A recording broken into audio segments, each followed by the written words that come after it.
Very much.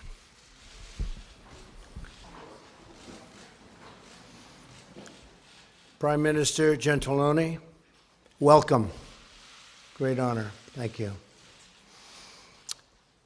It's wonderful to have you in our wonderful People's House, known as the White House. And so many great Italian friends are with us today. And we renew always the deep ties of history and friendship that link together the American and the Italian peoples.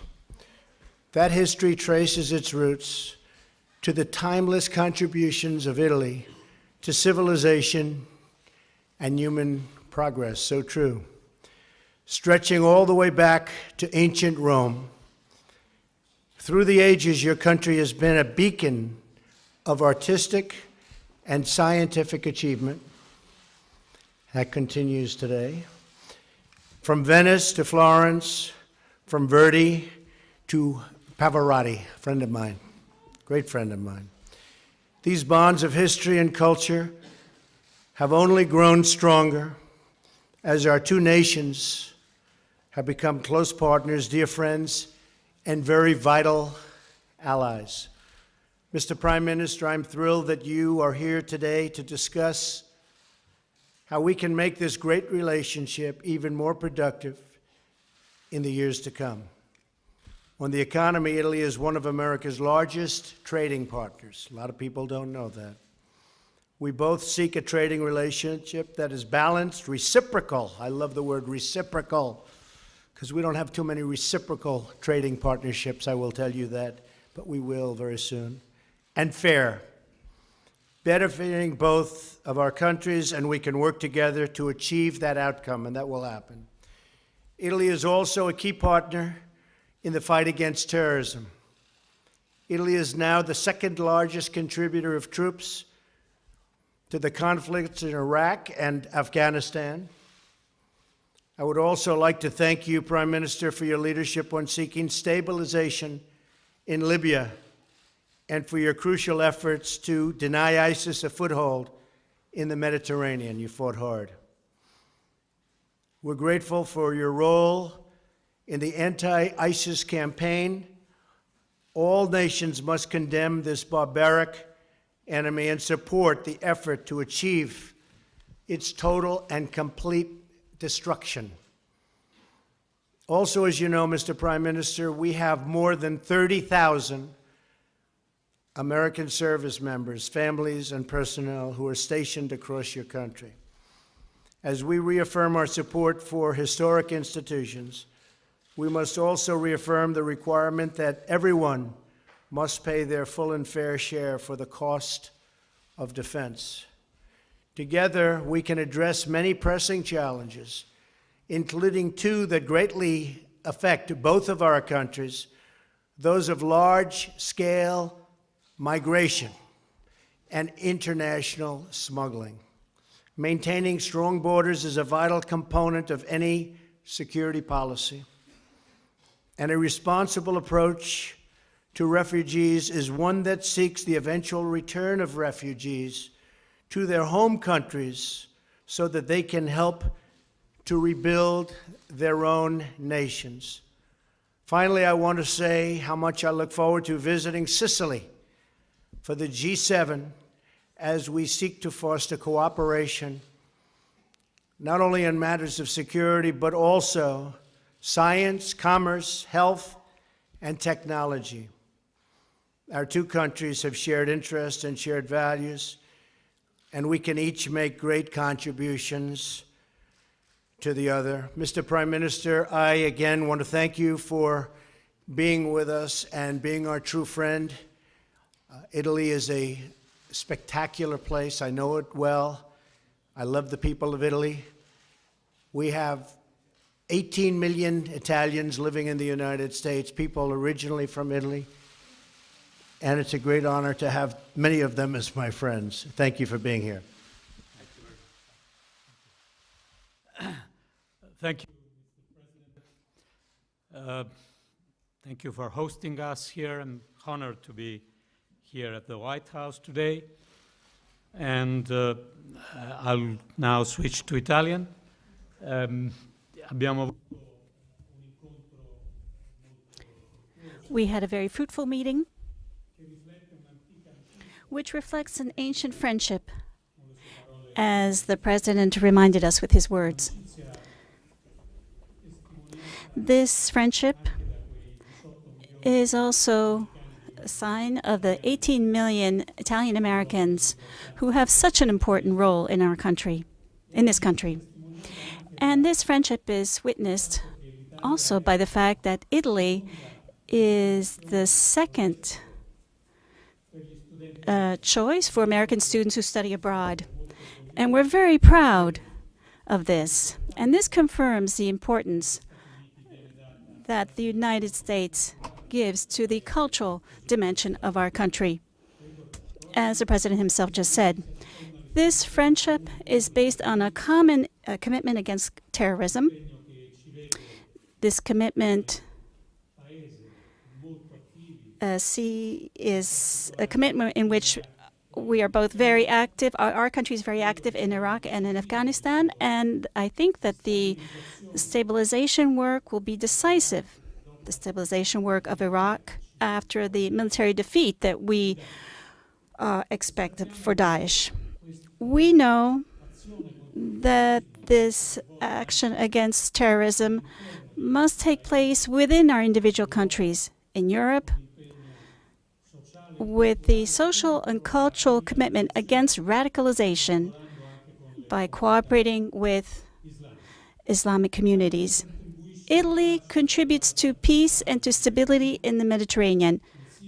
In Syria, where I believe the U.S. choice to react to the use of chemical weapons by Bashar al-Assad, and where a negotiated solution is more necessary than ever. In Libya, and we discussed this in our meeting, where we need to work against the division of the country in order to stabilize it. This is a very decisive task if we want to manage the migratory flows without giving up on our values and our humanitarian principles. And we need to contrast the horrible traffic of people and clandestine refugees. Italy is convinced of its strategic commitment in favor of the transatlantic relationship. We have also spoken about common commitments in NATO and the goals that were identified in 2014 and the commitments on military expenses and the contribution that each country must make towards collective security. We are proud of our contribution. And finally, Italy is a country of dialogue. We are proud because we succeeded in keeping open the doors in difficult crises. Dialogue can be useful even vis-à-vis Russia, without obviously giving up our unity and our principles, and without giving up our strength and our values. I also told President Trump that we have confidence, even though this is a difficult moment, and we all know it's difficult right now. We have confidence in the future of the European Union, and certainly in the importance of the relationship between the U.S. and Italy. These are the two pillars that the transatlantic relationship is based on, and great part of peace and freedom in the world. We are going through a difficult time, but I have confidence that the European Union will continue to be a positive response to this. And finally, we are expecting and look forward to the President's visit to the summit in Taormina. And I trust that this will be the opportunity to show him the unity of our leaders and of the principal free economies of the planet. Because right now, we really do need this unity. Once again, thank you, Mr. President. Thank you very much, sir. Thank you. Appreciate it.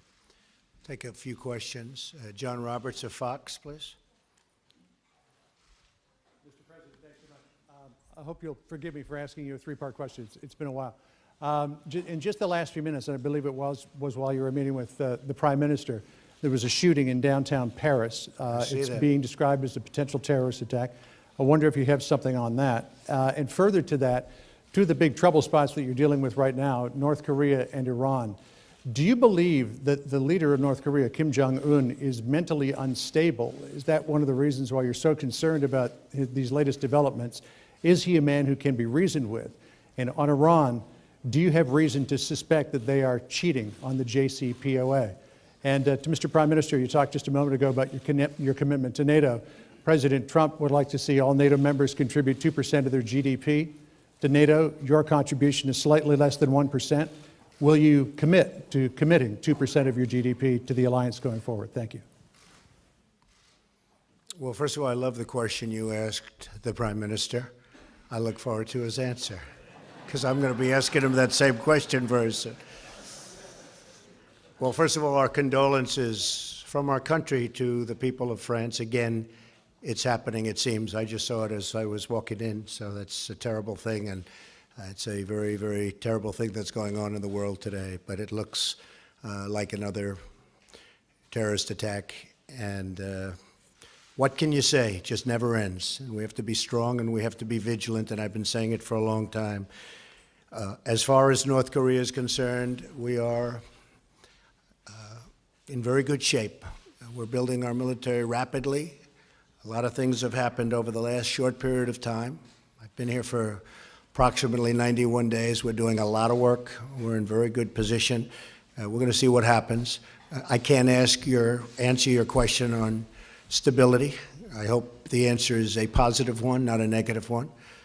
But hopefully that will be something that gets taken care of. I have great respect for the president of China. As you know, we had a great summit in Florida and Palm Beach and got to know each other, and I think like each other. I can say from my standpoint, I liked him very much. I respect him very much, and I think he's working very hard. I can say that all of the pundits out there are saying they never have seen China work like they're working right now. Many coal ships have sent back. Many other things have happened. Some very unusual moves have been made over the last 2 or 3 hours.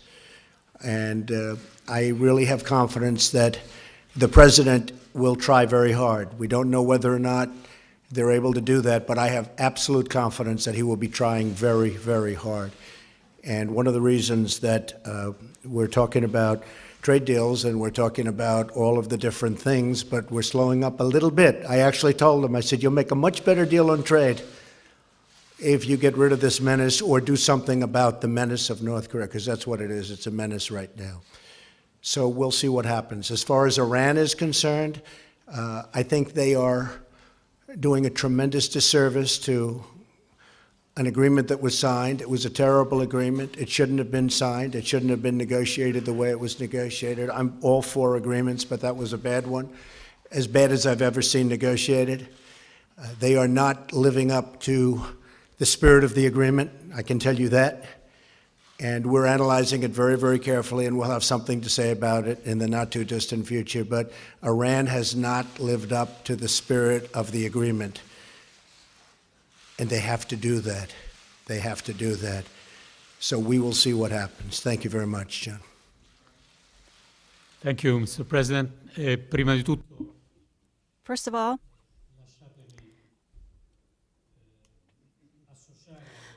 allow me to join President Trump's words for what happened in Paris.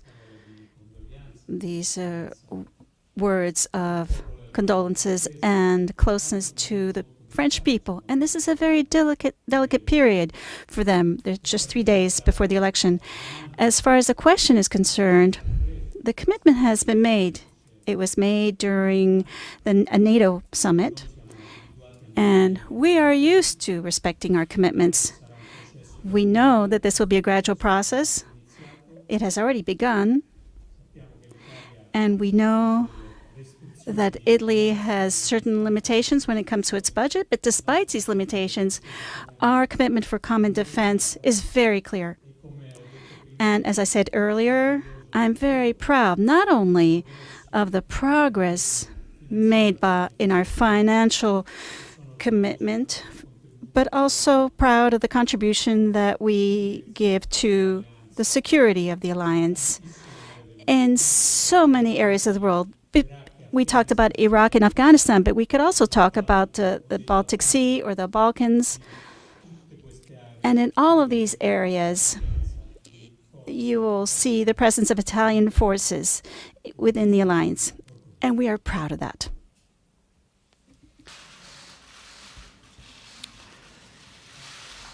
Giovanna Pancani. Sky News. Sky Italia. Prima per... First, for you, President Gentiloni, I wanted to ask you, we saw from this new administration a new type of policy on the international scene, very different from what we had in the past. And one of the last important operations which was carried out by President Trump was in Syria, with a bombing following the use of chemical weapons by the Assad regime. I wanted to ask you, does Italy think or conceive a possibility to take action in more action in Syria? Since my colleague from Fox News did, so I'm going to take as well the possibility to ask you two questions. First of all, about European Union. You have said in the past that Brexit was a great thing and that you think that other countries will follow. So you know that Italy is an important player and supporter of European integration. Do you believe that actually a strong Europe is important for the United States, also looking forward at the French election? And then the second question is that you said that you're looking forward to come to Italy for the G7, and I wanted to know if you're also looking forward, if it's going to be possible to meet Pope Francis during your Italian trip. Thank you. Syria. Syria. We immediately assessed the operation that was ordered by President Trump and decided that this is a motivated response to the use of chemical weapons. We added that it's up to everyone to consider negotiation as the road through which we hopefully can put an end to this infinite dramatic war and come to peace. Italy is not directly involved in the operations and military operations in Syria, other than marginal aspects. But it's not our plan to change this attitude.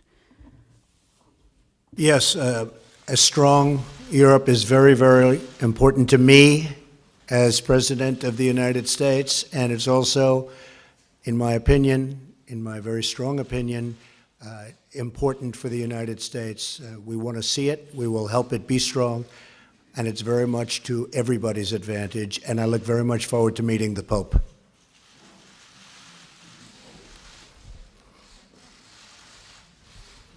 Fabian of the Hill. Fabian? Yes. Thank you, Mr. President. Some people on Capitol Hill believe you can get one of two things next week, a vote on health care or a vote on a government funding bill. So my question is, which one is more important to you to have, a vote on health care or a vote on a bill to keep the government open? And Mr. Prime Minister, I want to get your thoughts on a referendum in Turkey that occurred last week. You spoke about democratic values in the European continent, so are you concerned with the results of the Turkish referendum, and is that something that you discussed with President Trump? Okay, I want to get both. Are you shocked to hear that? And we're doing very well on health care. We'll see what happens. But this is a great bill. There's a great plan. And this will be great health care. It's evolving. You know, there was never a give up. The press sort of reported there was like a give up. There's no give up. We started. Remember, it took Obamacare 17 months. I've really been negotiating this for 2 months, maybe even less than that, because we had a 30-day period where we did lots of other things the first 30 days. But this has really been 2 months. And this is a continuation. And the plan gets better and better and better, and it's gotten really, really good, and a lot of people are liking it a lot. We have a good chance of getting it soon. I'd like to say next week, but it will be, I believe we will get it, and whether it's next week or shortly thereafter. As far as keeping the government open, I think we want to keep the government open. Don't you agree? So, yeah, I think we'll get both. Thank you. Uh, The Turkish referendum is a fact that we must take note of. Leaving aside any debates that can take place about how the vote took place, but I believe that the European leadership have taken note of the vote. The consequences will depend a great deal on how the Turkish government and President Erdogan especially will take into account almost half of the population's expression of a different opinion. Will there be an inclusive approach, or will there be a confrontation in this part of Turkey? This will be very important.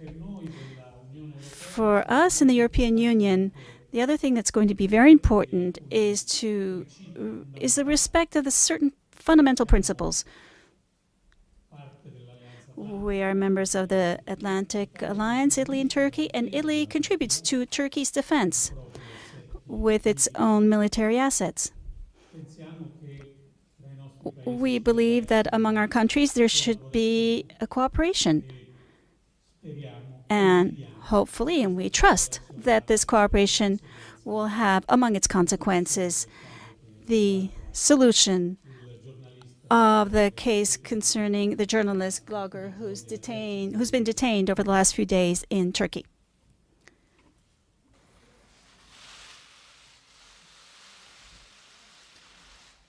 Giornale Radio. Italian Radio. President Gentiloni, you have focused a lot on the leadership, Italian leadership and American leadership, in order to stabilize Libya. What do you expect exactly from Washington? And especially, I'm asking you, what is necessary in this process, in this relationship of cooperation with Russia? President Trump, do you see a role for your administration in helping stabilizing Libya? And do you agree that stabilizing Libya means combating terrorism and ISIS? Mael,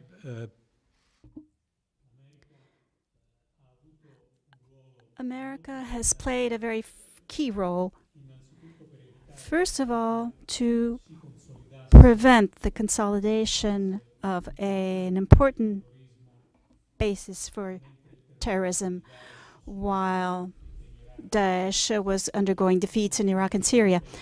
There were operations that were sustained by the U.S. against Daesh in the city of Sirte, which were successful. Now the commitment must be political, and therefore in the cooperation between the U.S. and Italy and other key partners in the region, the goal is to broaden the basis of a consensus for the Tripoli government, which is recognized by the international community, but which must be able to count on a broader consensus. I believe that one clear goal should be this. We need the region, and we need countries like Egypt and Tunisia that are close to Libya. We need a stable and unified Libya. A divided country and in conflict would make stability worse.